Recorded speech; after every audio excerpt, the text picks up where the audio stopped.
இந்த வீடியோவை வழங்குவோர் ஆரோக்கியா இயற்கை வைத்திய ஆலயம், இப்போது மதுரையில் அண்ட் பீரோல் ஸ்டுடியோஸ் பிரைவேட் லிமிடெட். ஹலோ வைத்தியன் யூடியூப் நேயர்கள் அனைவருக்கும் வணக்கம். நம்ம இன்னைக்கு பார்க்க போகிறது மாரடைப்பு வந்தால் நம்ம என்ன செய்ய வேண்டும். மாரடைப்பிற்கு உரிய முறையில் சிகிச்சை அளிப்பதால் உயிரிழப்பை நம்ம தவிர்க்கலாம். மாரடைப்பு வந்துச்சுன்னா நம்ம என்ன பண்ணலாம் அப்படின்னு பார்த்தா மருத்துவர்கள் நிறைய விஷயங்கள் நம்மளுக்கு பகிர்ந்திருக்காங்க. அதை நம்ம கடைபிடிச்சோம்னா நம்ம இதுலேருந்து தப்பிச்சு வந்துடலாம். சிறந்த மருத்துவ உதவி கிடைக்கும் வரை நோயாளியின் இறுக்கமான ட்ரெஸ்ஸை நம்ம லூஸ் ஆக்கி விட்டுடணும். அதே மாதிரி ஆக்சிஜன் சிலிண்டர் இருந்துச்சுன்னா நோயாளிகளுக்கு கட்டாயம் செயற்கை சுவாசம் கொடுக்க வேண்டும். இதெல்லாம் நம்ம ஹாஸ்பிட்டலுக்கு போயிட்டு இருக்கும் போதே நம்ம இந்த விஷயத்தெல்லாம் பண்ணணும். அடுத்தது நைட்ரோகிளிசரைன் இல்லைன்னா சார்பிட்ரேட் மாத்திரைகளை கிடைச்சிச்சுன்னா அதை 1-2 மாத்திரையை எடுத்து நோயாளியோட நாக்குக்கு அடியில் வச்சிடணும்.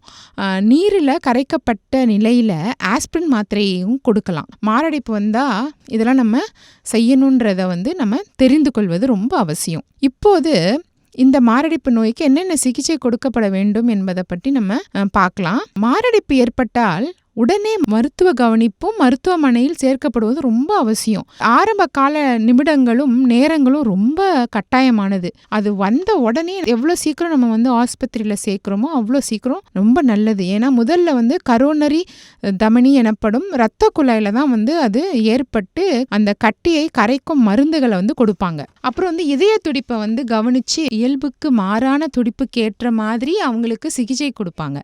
வலி நீங்கும் மாத்திரைகளையும் அவங்களுக்கு கொடுப்பாங்க.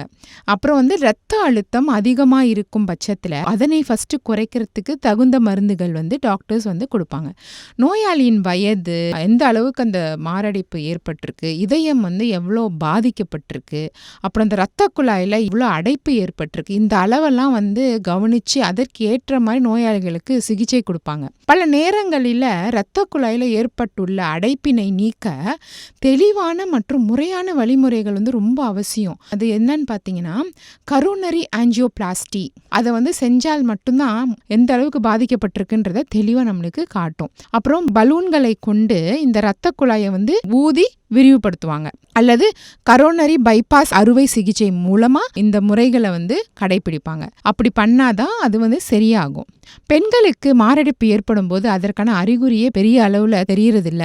ஏன்னா ஆண்களுக்கு தான் எப்பவுமே நிறைய ஹார்ட் அட்டாக் வருது. பெண்களுக்கு வரதே தெரியறதில்ல அப்படின்ற மாதிரி ஆய்வுல சொல்றாங்க. இப்போ ஆண்களை காட்டிலும் பெண்களுக்கு மாரடைப்பு ஏற்படுவது பெரும்பாலான நேரங்களில் தெரியறதில்ல. மிக தீவிரமாக மாரடைப்பு நோய் ஏற்படும் பட்சத்தில் அது மாரடைப்பு தான் என்று தெரிந்தால் மட்டுமே அதற்கான சிகிச்சையை கொடுக்குறாங்க. நோயாளிகளின் அறிகுறிகளை வைத்தே டாக்டர்கள் சிகிச்சை அளிப்பாங்க என்பதால் பெண்களுக்கு மாரடைப்புக்கான சிகிச்சையே தெரியாம போயிருது.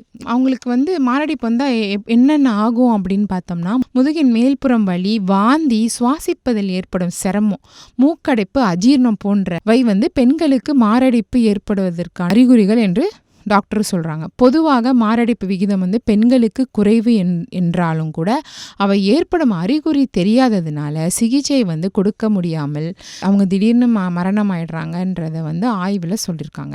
மாரடைப்பு ஏற்படும் பெண்களுக்கு அதற்கான அறிகுறிகள் வெகு நேரம் முன்பாகவே வந்துடும். ஆனால் அவங்களுக்கு அது பெரிதளவாக பாதிக்காமல் இருக்கும்.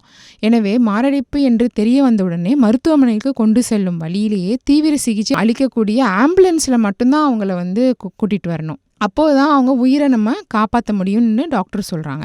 பெண்களை பொறுத்தவரை அவங்களுக்கும் சிகிச்சை அளிப்பவர்களுக்கும் மாரடைப்பு என்று அறிந்து கொள்வதற்கும் தாமதமாவதாலேயே சில நேரங்களில் பாதிப்பு ஏற்படுவதாக டாக்டர் சொல்கிறாங்க. அதனால் யாருக்கு எப்போ பாதிப்பு வந்தாலும் உடனடியாக ஆம்புலன்ஸில் அவங்கள மருத்துவமனையில் சேர்த்துருங்க. இந்த வீடியோ உங்களுக்கு பிடிச்சிருந்ததுன்னா லைக் பண்ணுங்க, ஷேர் பண்ணுங்க. மறந்துடாம வைத்தியன் யூடியூப் சேனலை சப்ஸ்கிரைப் பண்ணுங்க. அந்த பெல் பட்டனையும் கிளிக் பண்ணி வச்சுக்கிட்டீங்கன்னா நாங்கள் சென்ட் பண்ணுற எல்லா வீடியோவும் உங்களை உடனே சேரும்.